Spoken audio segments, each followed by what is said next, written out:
Nivin congratulations പറഞ്ഞിട്ട് ലാലേട്ടനോട് പറയുന്നുണ്ട്, എൻട്രിക്ക് ഇവിടെ എൻ്റെ ധോത്തി കുറച്ച് പ്രശ്നമായിരുന്നു. ഞാൻ കുറച്ച് ഉറഞ്ഞു തുള്ളി നിൽക്കുന്ന സമയമായിരുന്നു. ഒരു സീനിയർ കോസ്റ്റ്യൂം ഡിസൈനർ എൻ്റെ അളവെടുക്കാനായിട്ട് വന്നപ്പം പറഞ്ഞു, ലാലേട്ടൻ്റെ ചെറുപ്പകാലത്തിലുള്ള അളവ് വെച്ചിട്ടാണ് എനിക്ക് ഡ്രസ്സ് തയ്ച്ചതെന്ന് പറഞ്ഞപ്പം ഞാൻ അതുമായിട്ട് കണക്ട് ചെയ്തപ്പോൾ എനിക്ക് ഭയങ്കര ഒരു സന്തോഷം എന്ന് പറയുന്നുണ്ട് നിവിൻ. ഇപ്പം നോക്കണ്ട, ഇപ്പം ഞാനങ്ങ് ഔട്ടായി പോയെന്ന് പറയുന്നുണ്ട് തടി വെച്ചിട്ട്.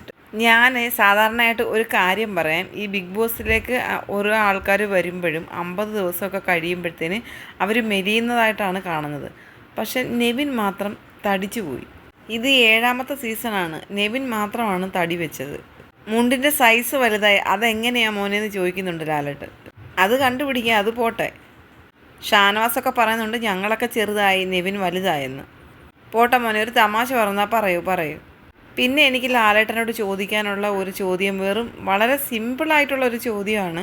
ഇവിടെ ഒരുപാട് സ്റ്റൈലിഷ് ഉണ്ട്, ഒരുപാട് ഫാഷൻ ഡിസൈനേഴ്സ് ഉണ്ട്.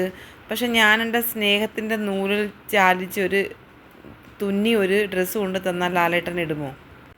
ഒരു ഡ്രസ്സ് ഒരെണ്ണം ലാലേട്ടൻ ഇട്ട് അടുത്ത സീസണിലായിരിക്കാം, പക്ഷേ ലാലേട്ടൻ ഇട്ട് ഒന്ന് കണ്ട് കൺകുളിർക്കെ കാണണമെന്ന് എനിക്കൊരാഗ്രഹമുണ്ട്.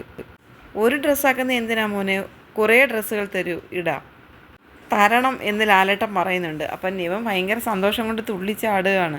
എന്നിട്ട് പറയുന്നുണ്ട്, തരും, ഞാൻ ഉറപ്പായിട്ടും തരും, ഇടണം. അങ്ങനെ നിവിൻ്റെ സന്തോഷത്തിൻ്റെ നൂലാൽ തുന്നിയ ഒരു ഡ്രസ്സ് ലാലേട്ടൻ ഇടാമെന്ന് പറഞ്ഞിരിക്കുകയാണ്.